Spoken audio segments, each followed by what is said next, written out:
Good morning po sa atin lahat mga kapatid. So may gagawin tayong TV na Pinsonic na 32 inches na smart TV.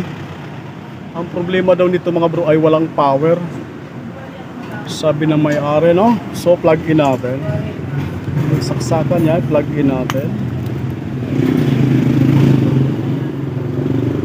Silipin natin. So sa makikita natin ito yung standby power niya. Wala siyang ilaw talaga. Dapat umilaw na ng pula dyan na portion sa kanyang sensor na kasama yung standby power. So wala talagang standby power, no? Bubuksan na lang natin. Alamin natin kung magagawa ba natin tong ating buhay na manong project na ito.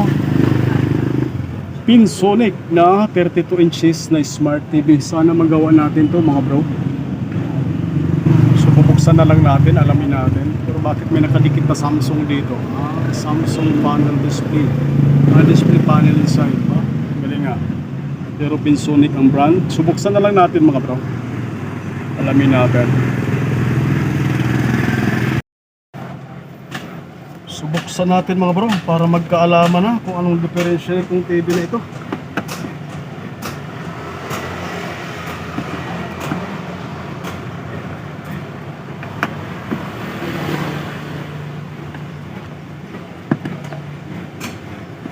Ito ang buhay na mano natin sa umagang ito mga bro.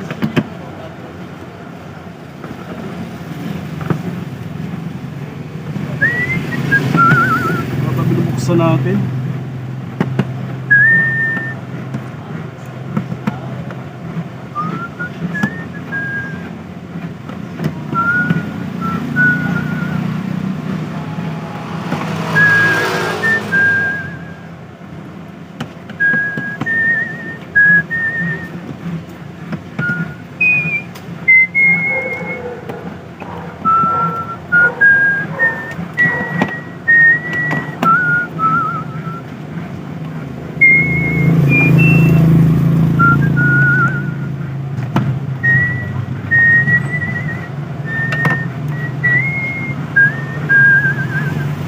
Silipin natin ang tunay niyang kalagayan sa loob.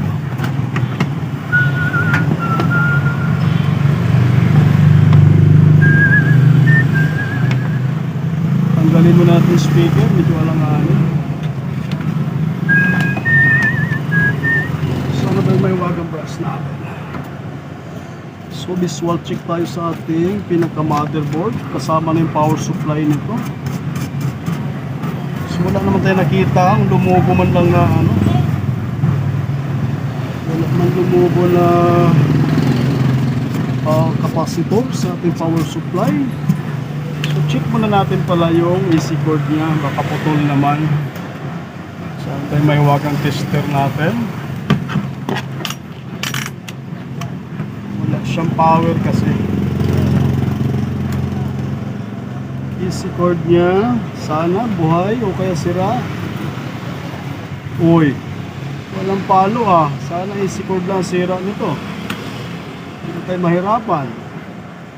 Yun, mayroon sa kabila isang linya, wala mga bro. So putol yung AC cord nya, isang linya lang gumagana. Try natin palitan ng AC cord. Sana dito walang problema. Kasi base sa kwento ng may-ari, dati raw, minsan gumagana, minsan ayaw. So palitan natin, first step, palitan natin yung AC cord nya. Tingnan natin kung gagana na siya. Yung luma niya, maghanap tayo ng papalit natin.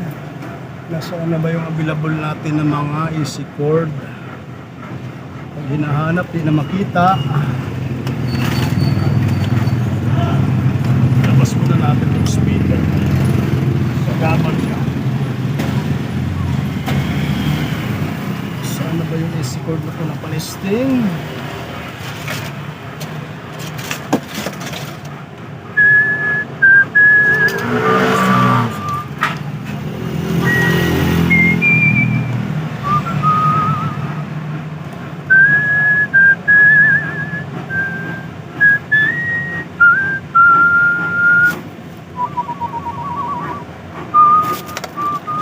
Pag hinahanap na, di na makita yung AC cord. Pag hindi hinahanap, ayun, meron tayo nakita.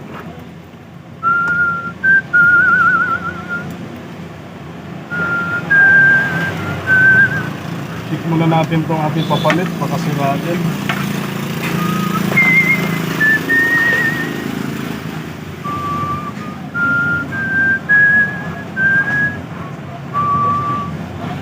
Switch.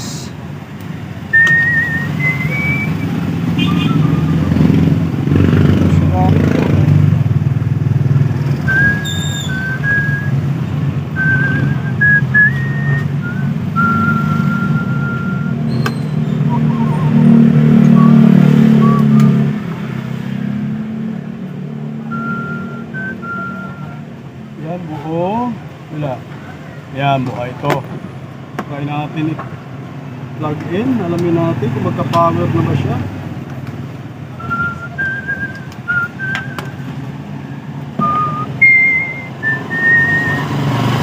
So, try natin i-plug in para magkaalaman. Yun, mayroon na siyang power. Gumana na siya. Ay, gumana. Naka-standby power na. To try natin power on. Tingnan natin kung may picture. Ilaw ba backlight? Hindi natin makita ang liwanag sa backlight.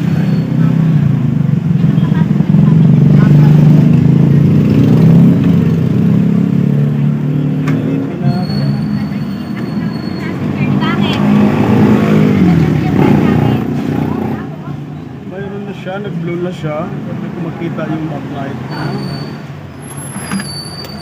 Ayun, gumana na. Napakaswerte pala natin. Okay siya, gumana na siya. Ayos. Ito nahirapan. So ang problema lang ay power cord. Gumana na siya. Lagyan lang natin ng signal, titingnan natin kung walang problema iba. Okay na siya. Swerte tayo at hindi tayo nahirapan sa buhay na mano natin. Power cord lang ang naging problema, kaya wala siyang power. I-fix lang natin mga bro, titingnan natin, lagyan natin ng signal kung magkaroon na siya. At hindi tayo nahirapan ng husto. Gumagana ba yung ano ko? Hindi yata nag-play ah. So tuloy natin mga bro. Ito yung Pensonic na ginawa natin na pinalitan natin ng easy cord. Easy cord lang pala naging problema kaya wala siyang power. So plug in na natin.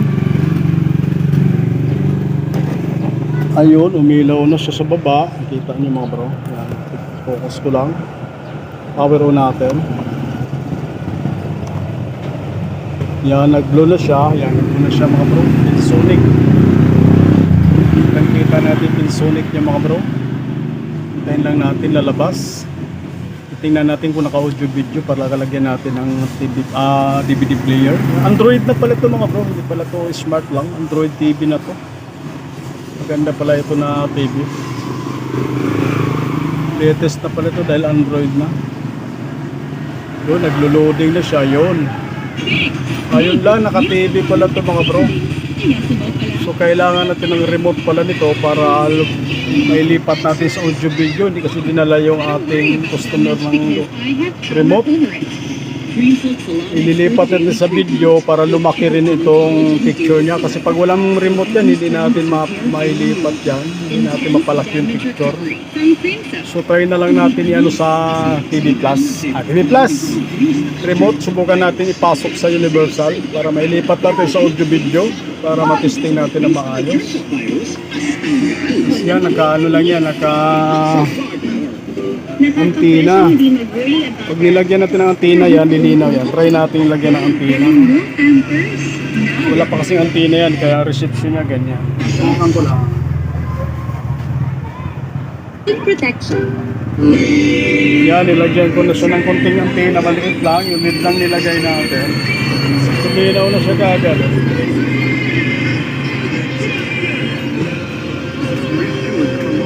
So try ko ipasok ng sa Universal para mapalaki natin yung picture mga bro. Pasok ko lang yung code ng Universal kasi hindi sinala ng may para ma-final testing na natin.